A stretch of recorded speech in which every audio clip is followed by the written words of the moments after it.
grateful. What I plan on doing is on Tuesdays, I want to share with you what I learned about and my journey from having had and having been cured of cancer. Today, what I'd like to do is share with you in a very abbreviated form my journey to having cancer and being cured of it. And then I'm going to make a part 2 of what happened 1 week later, which changed my life.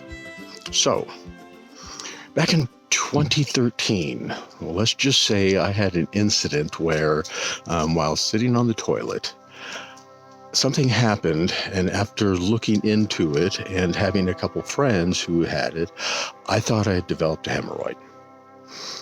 It popped back in very easily, virtually no blood, and it was no problem. Nothing happened for like another month and a half afterwards. And when it happened the second time, and again, no problem, that's when I looked online, and everything I saw directly correlated to the idea of a hemorrhoid. And what everything said was, if you're not having any real problems with it, it's better to just deal with it than go through surgery. 10 years ago, colon cancer, which is what they told me I had this year, back then, the odds of surviving colon cancer were not very good. And so that's something to keep in mind. Now, let's fast forward to about April. Throughout the years, it had been a very minor problem, only happening every couple months. And again, it just popped back in. Nothing happened, no itch, no pain, no nothing. And then finally, last April of 2023, it was a little different. There was a little bit more blood, and I was concerned about it. And this is when I was at Hidden Valley Ranch. I went in and reluctantly talked to Gregg, and from what I shared with him, what he said, he goes, yeah, that sounds like a hemorrhoid. Maybe you should go into the clinic and get it checked out. Now, I'll try to fast forward, but there's some magical things that happened. One is the first incident of this happening was 10 years ago. Now we're 10 years fast forward. The second thing was I was living in Lone Pine, and the population over there is very limited on the east side of the Sierra. And so down in town, they had a clinic that you just called and walked into. You got a doctor, and then he would fast forward you if you needed any procedures at the main hospital in Bishop, 60 miles down the road. So I called up the clinic. They got me right in, and I walk in, and the doctor that is there is the same doctor that had worked with me and got me fast forwarded to get my knee healed a year ago. The thing is, he only flies in about 1 or 2 days a month from San Diego. This had been a year ago that I saw him. He recognized me. We made comments about my knee healing, and then I started sharing with him what was going on.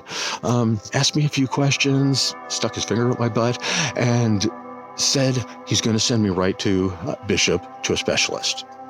So between that and what ended up of having surgery, it was a bit of chaos. What I will say, another bit of magic was my procedures, my next doctor, and everyone that was in my surgery were women.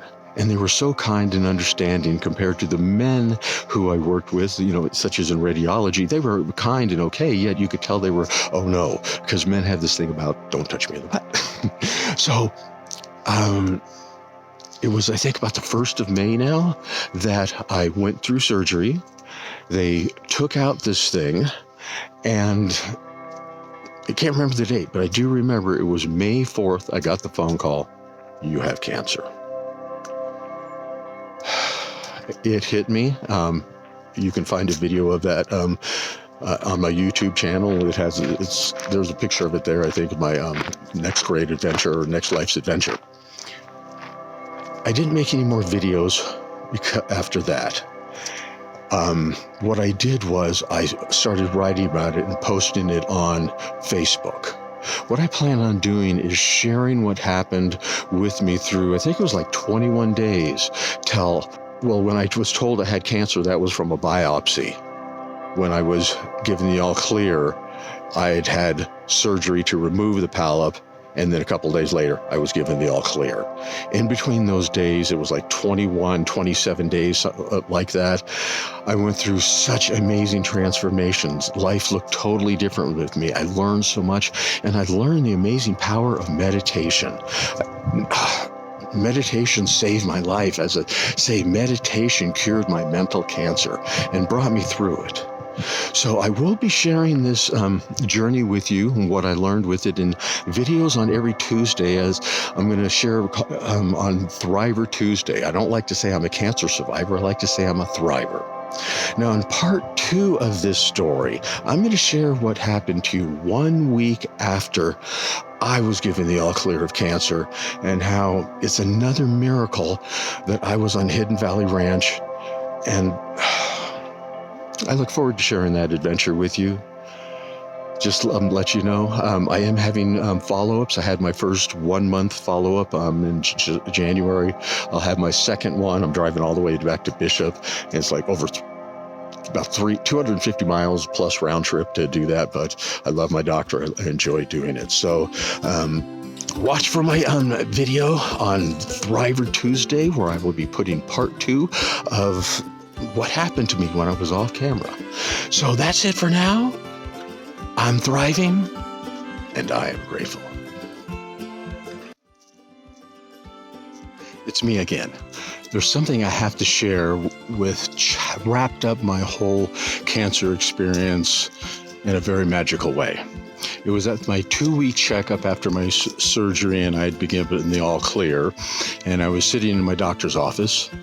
She comes in, puts her hand on my shoulder, and she says, "You're a very lucky man. What happened to you was a miracle."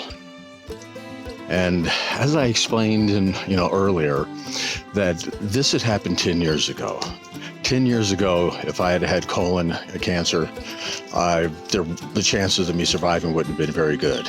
Here I am 10 years later, and it was a simple surgery to remove a polyp. I asked her, was there a chance that what happened 10 years ago was cancer? And her response was, she couldn't say definitely, but she's fairly certain it was. I had cancer for 10 years, and it stayed at stage 1. Yeah, I am grateful. I'll see you next Tuesday on Tuesday Thriver with part 2 of my cancer adventure. I am grateful.